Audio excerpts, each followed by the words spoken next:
Welcome back to Investing Talk podcast. We're glad you could join us again today. We've got another interesting one lined up for you, focusing on a company really making waves, or maybe trying to, in aerospace and defense, Redwire. And the big question, the one we're really digging into is now a good time to consider buying shares in Redwire? Before we jump in, just a quick reminder, if you find these conversations valuable, please hit that subscribe button, give us a like, maybe leave a comment. And hey, if there's a company you're curious about, let us know in the comments. We build these discussions around what you want to share.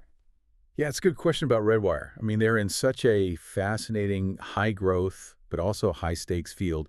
We've sifted through a lot of recent analysis, the earnings reports, market chatter, to really give you the core picture, the essentials you need to understand what's going on. Okay, perfect. So let's start with the basics for everyone listening. What exactly is Redwire? What do they do that's got people talking? Right. So Redwire is deeply involved in space infrastructure and advanced aerospace systems. Think things like avionics, sensors, complex systems for spacecraft, and also, significantly, UAS or drone systems. They also made a pretty big move recently, acquiring a company called Edge Autonomy. Okay, so space tech, defense tech, drones. Sounds pretty cutting edge. What makes them special in that kind of field? It feels like there'd be a lot of competition. There is, absolutely. But what's interesting about Redwire is they're one of only a few U.S.-listed companies in this specific space sector that are vertically integrated. Vertically integrated, meaning they control more of the process from design to production. Exactly. It can give them more control over quality, Yeah. timelines, potentially costs. And that Edge Autonomy acquisition wasn't just about getting bigger. It really broadened their portfolio, giving them significant exposure to the strategic defense market. Yeah, So they're playing in both space and defense now, which is a key development. got it. So exciting tech, strategic positioning, but the tech only gets you so far if the numbers don't stack up. Let's talk financials. How does Redwire look on paper? Maybe start with revenue.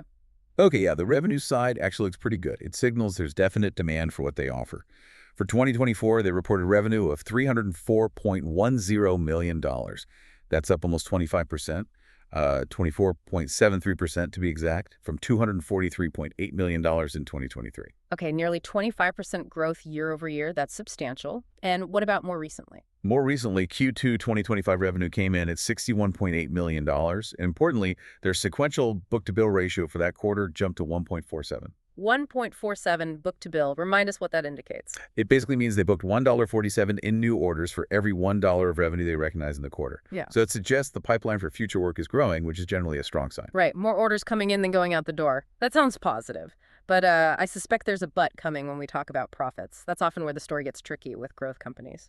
You anticipated correctly. Yeah, this is where the picture gets, well, challenging. Redwire reported a net loss in Q2 2025 of $97 million. Pretty significant loss. 97 million loss in one quarter. Wow. How does that compare to previous periods? Well, looking at the full year 2024, the net loss was $155.37 million. Now, that itself is a big number, but what's concerning is that it represents a 228.6% increase in losses compared to 2023. So not only are they losing money, the losses are actually getting much, much bigger year over year despite that revenue growth. Exactly. The company is still unprofitable, the margins are negative, and the losses have widened quite dramatically. So what's the outlook there? Do analysts see them turning a corner anytime soon? Analysts do expect revenue to keep growing, especially with Edge Autonomy now part of the picture, but breaking even. That seems to be more of a medium to long-term hope. There aren't really official earnings per share or EPS targets for 2025 or 2026, which shows you the risk of ongoing losses is still very much there. Okay, so this widening loss signals they're burning cash, right? Negative operating cash flow. That's the implication, yes. Strong demand is great, but if it costs too much to meet that demand, you end up with persistent negative cash flow. It definitely raises questions about their path to sustainable profitability. Right. Do they have enough cash on hand to ride this out? What's their liquidity situation look like? Well, as of the end of Q2 2025, their total liquidity was reported at $113.6 million. That's actually the highest level they've reported. So they do have some cushion then. They do have some runway, yes. Mm. But, the detailed breakdown of debt versus cash isn't always in these summaries. You really need to dig into their official SEC filings, the 10K or the Q2 10Q, for the precise picture. Got it. So a mixed bag financially, growing revenue and pipeline, but deepening losses and questions about the path to profit, though they do have some liquidity. Despite the losses, though, they are winning contracts and getting attention. What gives them that competitive edge? What makes NASA or the DoD choose Redwire? That's a great point. They've hit some really key milestones, especially with NASA on the lunar programs, like Artemis. This isn't just winning a bid, it's showing they can deliver on extremely complex long-term projects for very demanding government clients. It builds credibility. And you mentioned defense becoming more important, especially after the acquisition. Absolutely. Their Stalker UAS, their drone system, was recently added to the DoD's approved list, the so-called Blue UAS list. That's a big deal for accessing defense contracts. Plus, they've secured new Army prototype contracts. So it's clear their technology is getting validated and they're gaining traction in the defense sector. It shows they're relevant for future military needs. So technical validation, key government relationships, those are strong positives. But you hinted earlier, these strengths also tie into risks. They do. I mean, first, there's that profitability issue we just discussed. The window might be narrow. Second, their reliance on government budgets. Ah, right. If budgets get cut or priorities shift. Exactly. That can impact their pipeline significantly. And third, there's integration risk, bringing edge autonomy fully into the fold, realizing those expected synergies, making the combined company work smoothly that takes good execution, and it's not guaranteed. Makes sense. Okay, so we have the company strategy, the financials, the competitive landscape. Let's look at the stock itself. What are the charts telling us? How has Redwire been trading? Right, looking at the technicals. As of September 5th, 2025, the stock was trading in a fairly tight range that day, around $8 and $8.34. The previous close was $8.39, but the bigger picture is the volatility. The 52-week range is huge, from a low of $5.70 to a high of $26.66. Whoa, $5.70 to over 26 cents. That's a massive swing. Definitely not for the faint of heart. Are there any key levels investors might be watching? Support or resistance? Yeah, based on recent action, there appears to be some support around the $6.91 level. Yeah. On the upside, resistance is looking likely near $12.86. That's around its 50-day moving average. And the more significant resistance seems to be around the $14 to $15 area, which lines up with the 200-day simple moving average. Okay, and the fact that it's trading below both those moving averages, what does that typically suggest? Generally, trading below both the 50-day and 200-day moving averages suggests a bearish trend in the medium term. It indicates sellers have been more in control recently. So the price action confirms that volatility and suggested a more cautious medium-term outlook from a technical perspective. What about other indicators like RSI or market sentiment? Well, the 14-day RSI, Relative Strength Index, was recently around 55.29. That's pretty neutral territory, not overbought, not oversold. So RSI isn't giving a strong directional signal right now, but the volatility metrics really stand out. Annualized volatility is high at almost 24%, and the beta is 2.5. Beta of 2.5 here, meaning it's theoretically 2.5 times more volatile than the overall market. That's the idea, yes. Yeah. It moves much more dramatically than the average stock. And short-term sentiment hasn't been great either. Only 9 green or up days out of the last 30 trading days. That's just 30%. And broader sentiment indexes were showing a fear reading around that time. Okay, so technically weak, high volatility, poor recent performance, and fearful sentiment. That paints a cautious picture short term. What about recent news? Has anything happened lately besides the earnings we discussed that could be influencing things? And what are analysts saying overall? Yeah, the two biggest news items recently were definitely that Edge Autonomy acquisition closing back in June 2025. That was fundamental. And then the U.S. Army drone contract announcement in July 2025, which reinforces that defense push. And the analysts, do they share the market's current bearish sentiment? Actually, no. This is where it gets really interesting. The analyst consensus rating is actually a buy. You've got somewhere between 8 and 10 analysts covering it, and their average 12-month price target is $16.56. $16.56. Compared to the recent price around $8.30, that's suggesting almost 100% upside potential. Exactly. It's a huge potential upside, according to the average analyst view. Now, the targets do range quite a bit from a low of $6 to a high of $28. So quite a wide spread, but the average is very bullish. Why the disconnect between analysts and the current market action sentiment? It seems the analysts are really focused on the long-term story, the strategic value of the combined company, the defense contracts, the growth potential in the space market. They're looking past the current losses. The market, on the other hand, seems more focused on the here and now. The losses, the volatility, the execution risk. It's that classic tension between long-term vision and short-term reality.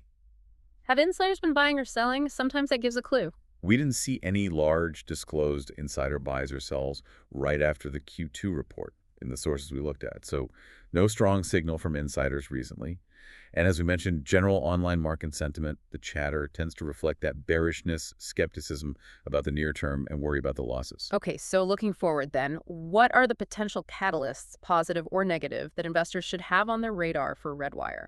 Well, the biggest near-term catalyst is definitely the next earnings report. The Q3 report is expected around September 30th, with the official release and call likely around November 5th, 2025. Everyone will be watching to see if those per-share losses start to narrow, as consensus expects from around 85, potentially down to 17 cents. Any progress towards profitability will be key. Right, hitting or beating that lower loss number could be a big positive. What else? Any updates on how the edge autonomy integration is going, especially if they announce cost savings or synergies that could help? More contract wins, either for the Stalker drone or from NASA, would obviously be positive news flow. There are also some market mechanics to watch. Potential ETF rebalancing around mid-October could cause some volatility, and there might be a window for institutional investors to adjust positions around November 10th. Plus, the investor Q&A call after earnings on December 3rd is always important for management commentary. So a busy few months ahead, potentially. What about longer-term drivers or maybe some of the speculation floating around? Longer term, it really comes down to sustained revenue growth, successfully integrating edge autonomy to improve margins, and the overall health of the space and defense budgets. M&A in the sector could also play a role. As for rumors and speculation, you always hear things in this industry. There's online talk about Redwire potentially being involved in a new NASA robotic assembly or lunar infrastructure contract later in 2025. Okay, more potential big government work. Yeah, and there's also some unsubstantiated chatter about major aerospace players possibly being interested in Redwire's tech, specifically their in-orbit manufacturing capabilities. Could make them an acquisition target, purely speculative though. Right, always have to take rumors with a grain of salt. Anything else?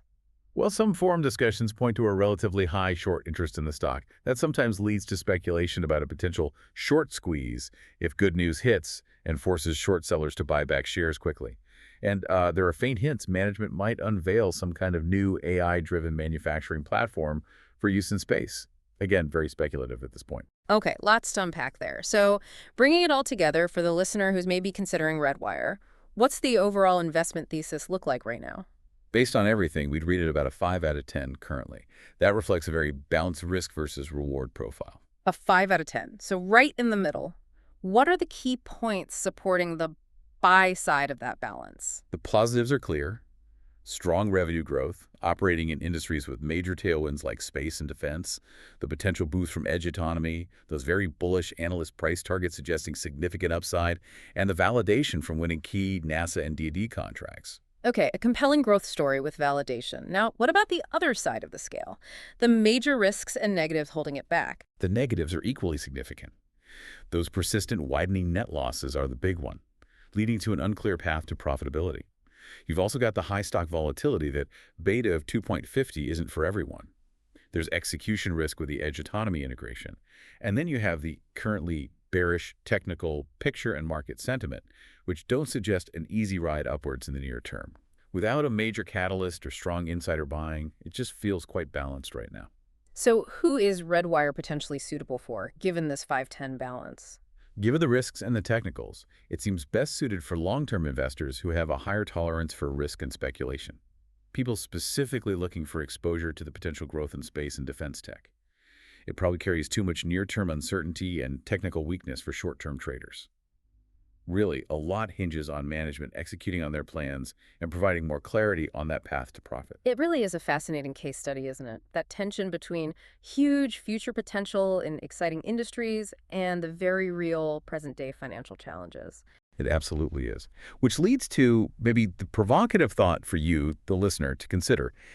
In a rapidly evolving, high-potential sector like space infrastructure, how do you personally weigh that kind of validated long-term promise against immediate issues like unprofitability and high market volatility? And what does that balance mean for how you construct your own investment portfolio? That's definitely something to chew on, a great question to consider for your own strategy. Well, thank you for joining us for this detailed look at Redwire today. We hope this discussion gave you some valuable insights to think about. We'll be back soon with another conversation. Until then, stay informed, stay curious, and invest wisely.